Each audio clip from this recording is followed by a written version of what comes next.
চলো। দেবিক সাময়িক পরীক্ষা সম্ভব। আরে মিয়া, চোখে দেখেন না নাকি? অন্ধ হয়ে গেছেন নাকি? কি একটা লম্বাটা নিয়ে সারাদিন ঘুরে বেড়াই। এই আপনার কি কোনো কাজ কাম নাই? এই লম্বাটা নিয়ে যে সারাদিন ঘুরে বেড়ান, আমি বুঝি না।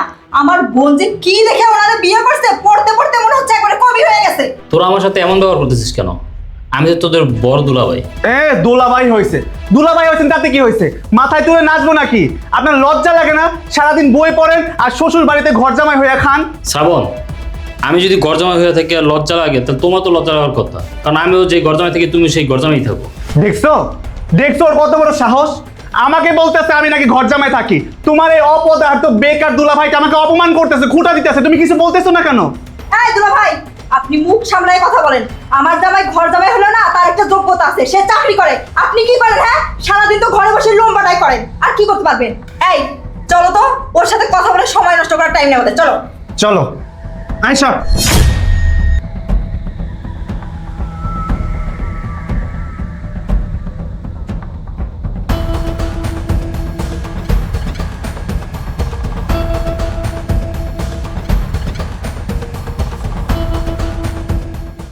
কই আসো, তাড়াতাড়ি আসো, দেরি হয়ে যাচ্ছে এমনিতে।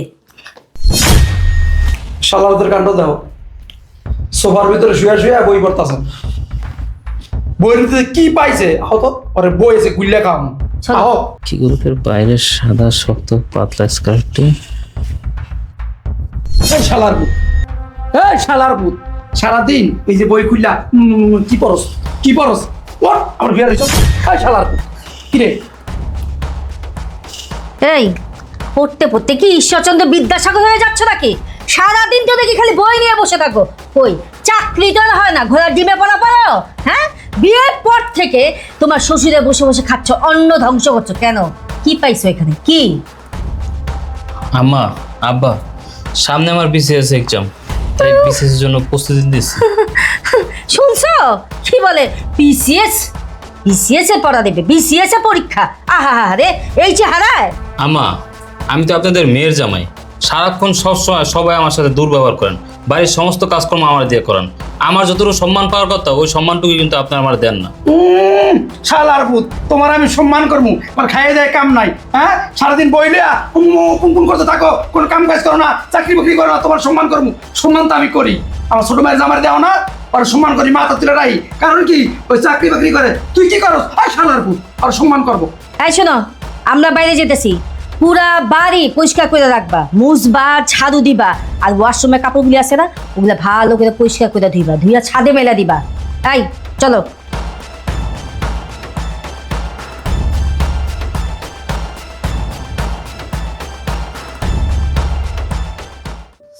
কঠিন পদার্থের নির্দিষ্ট আকৃতি আছে, কোনো বস্তু যতটুকু জায়গা দখল করে সেটি ওই বস্তুর আয়তন।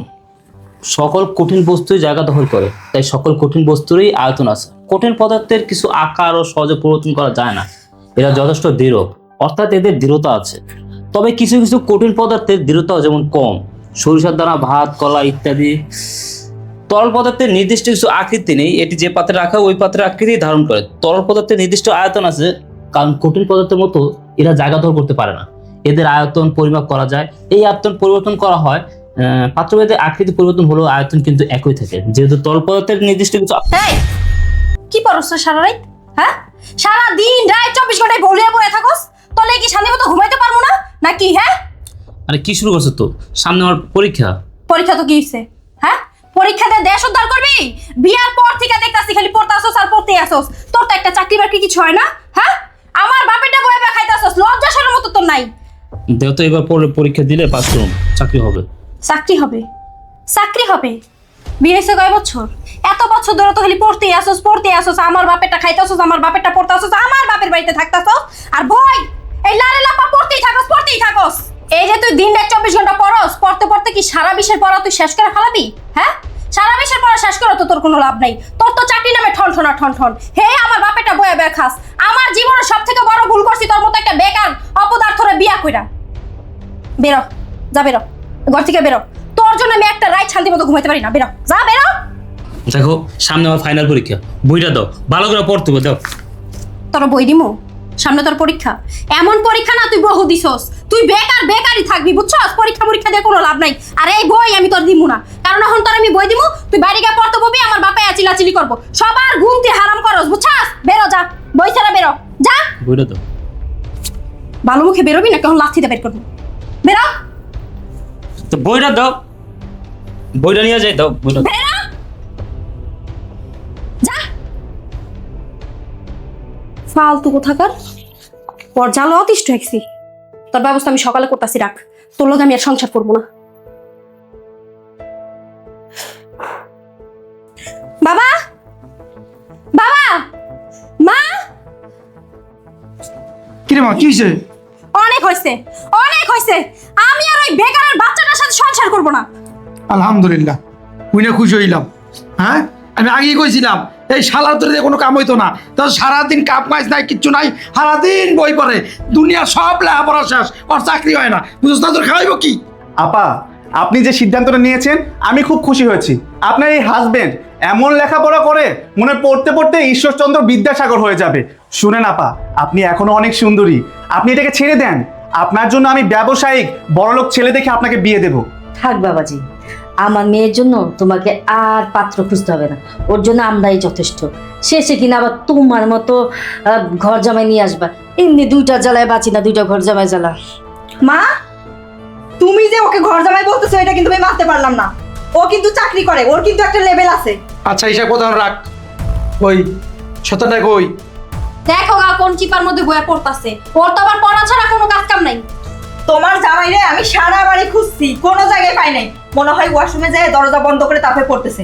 ও যখন বই পড়ে পৃথিবীর কোনো কিছু তো ওর মনে থাকে না। ডাক দে তোর জামাই রে। রুবেল, এই রুবেল, রুবেল। এই আবরণ সাইটোপ্লাজম থেকে নিউক্লিয়াসের ভিতরে বস্তুগুলোকে আলাদা করে। কি সবাই দিকে এইখানে আমার রাখছিলেন? একই সাথে তরল পদার্থের চলাচল নিয়ন্ত্রণ করে নিউক্লিয়াসের ভিতরে তরল ও শক্তি- শালার ভিতরে ডাকছি, এটা গুরুত্বপূর্ণ কাজের লইয়া। শালার তো এই না খারাপ পড়তাছে। ওই শালার পুত, তোর পড়ার লেগে ডাকছি, এদিকে আয়।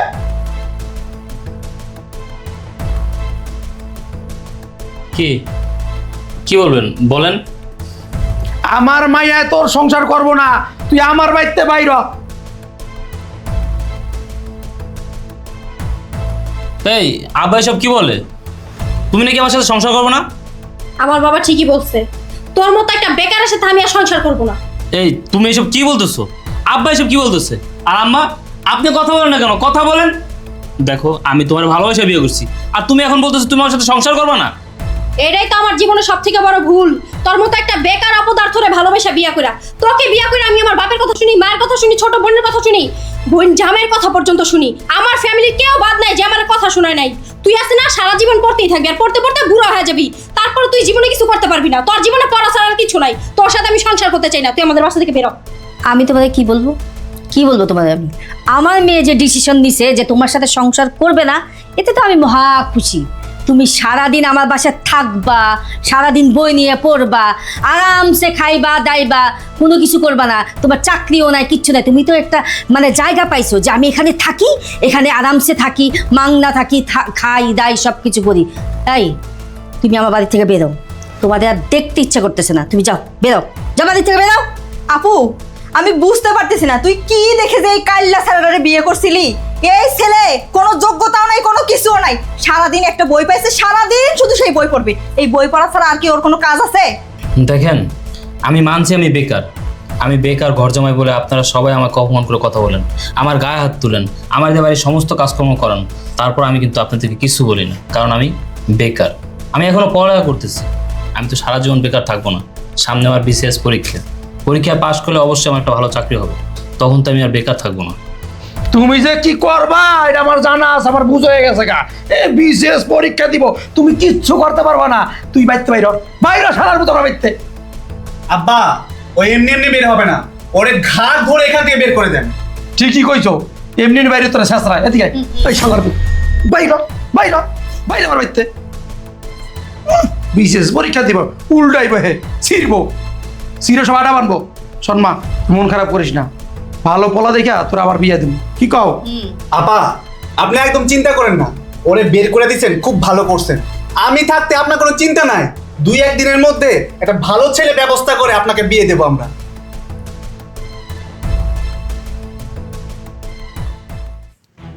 স্যার আসসালামু আলাইকুম, আসবো? ওয়ালাইকুম আসসালাম, জি আসুন। জি বলুন। তুমি তাই মিয়া, তুমি এই অফিসে কি করো? এটা আমার অফিস, আমার ডেস্ক। আমি এই অফিসের ভূমি অফিসার। কি বললা? তুমি ভূমি অফিসার? রুবেল, তুমি ভূমি অফিসার? তুমি চাকরি পেয়েছো? হ্যাঁ, আমি চাকরি পেয়েছি। বিসিএস পরীক্ষা দিলাম, পরীক্ষা পাশ করলাম, আর পাশ করার পরেই সরাসরি ভূমি অফিসারে নিয়োগ পেলাম। হ্যাঁ, আমি জানতাম তুমি যেভাবে দিন রাত পড়াশোনা করেছো তোমার চাকরি হবেই। কি বলো, তাই না? হ্যাঁ, তোমার সাথে ঠিক কথাই বলছে। আব্বা, আম্মা, আমি আপনার মেয়েকে বিয়ে করার পর বেকার বলে আপনারা সবসময় আমাকে অপমান করেছেন, আমার গায়ে হাত তুলছেন, আমাকে দিয়ে বাড়ির সমস্ত কাজকর্ম করাইছেন। আপনারা ভুলে গেল, আমি কিন্তু ভুলি নাই। শেষ পর্যন্ত কি করলেন? ঘাড় ধাক্কা দিয়ে বাড়ি থেকে আমাকে বের করে দিলেন। বাবাজি শোনো, আমি তোমার যে বাইর করে দিছি তার জন্যই আজকে এই পর্যন্ত আইতে পারছো। তোমার ভিতরে জিদ কাজ করছে, বুঝো না? এই জিদের ঠেলায় আজকে তুমি এখানে আইছো, নাহলে তুমি জীবনে আসতে পারতা না। দেখেন, এটা একটা অফিস, আর একটা সময় আমি আপনাদের বাড়ি নুন খেয়েছি। তাহলে অপমান করে খাওয়ান আর যেভাবে খাওয়ান, খাওয়াইছেন, এই কারণে আপনারা বেঁচে গেছেন, নয়তো আমি আজকে এর উচিত জবাব দিতাম। রুবেল, তুমি বিশ্বাস করো, তুমি ওই দিন আমাদের বাড়ি থেকে চলে আসার পর আমি একটা দিন একটা রাত শান্তিতে থাকতে পারি নাই। একটা রাতও ঠিক মতো ঘুমাইতে পারি নাই। শুধু তোমার জন্য টেনশন হইতো, তুমি কোথায় আসছো, কি করতেছো, খাইছো নাকি না খাইছো। তোমার জন্য রাত ভর কান্না করতাম, না খেয়ে থাকতাম, অনেক ভাবতাম তোমার কথা। বিশ্বাস করো, আমি তোমাকে অনেক ভালোবাসি। অভিনয় করস? হ্যাঁ, অভিনয় করস? অভিনয় তো খুব ভালোই জানোস।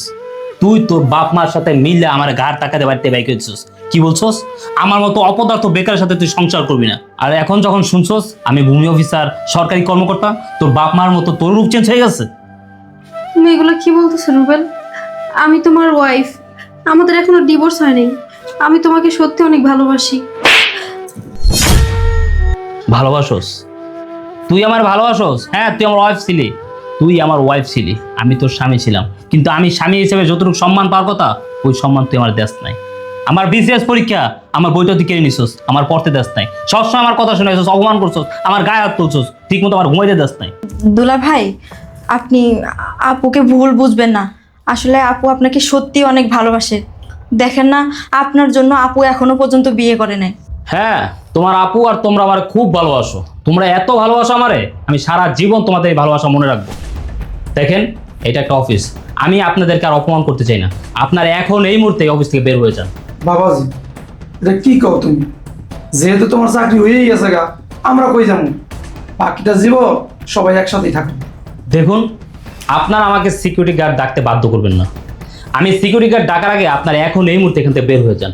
আমি আপনাদের সাথে কোনো কথা বলতেছি না, আপনাদের সাথে আমি কোনো সম্পর্ক রাখতেছি না। বের হন এখান থেকে।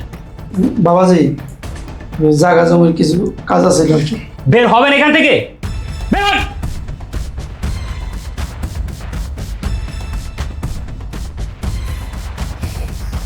কি ব্যাপার, এখানে দাঁড়িয়ে আছো কেন? বের হও। দেখো, আমি আমার ভুল বুঝতে পারছি। আমি যা করছি তা আমার অন্যায় হয়েছে। আমি তোমাকে একবার হারাইছি। আমি তোমাকে হারায় বুঝতে পারছি আমি তোমাকে সত্যি অনেক ভালোবাসি। আমি তোমাকে ছাড়া থাকতে পারবো না। তুমি আমাকে মাফ করে দাও রুবেল। তুমি আমাকে তোমার থেকে দূরে করো না। আমি তোমাকে ছাড়া বাঁচতে পারবো না। মাফ করে দাও। দেখো, আমি কিন্তু তোমাকে ভালোবেসেই বিয়ে করছিলাম। আমার চাকরি ছিল না, আমি বেকার ছিলাম। আমি কিন্তু তোমাদের থেকে কয়েকটা দিন সময় নিয়েছিলাম যে আমার সামনে পরীক্ষা দিলে আমার একটা চাকরি হবে। তখন কিন্তু তোমরা এগুলো শোনো নাই। যেহেতু তুমি এখন তোমার ভুলটা বুঝতে পারছো, আমার আর কিছু বলার না, আমি মাফ করে দিচ্ছি।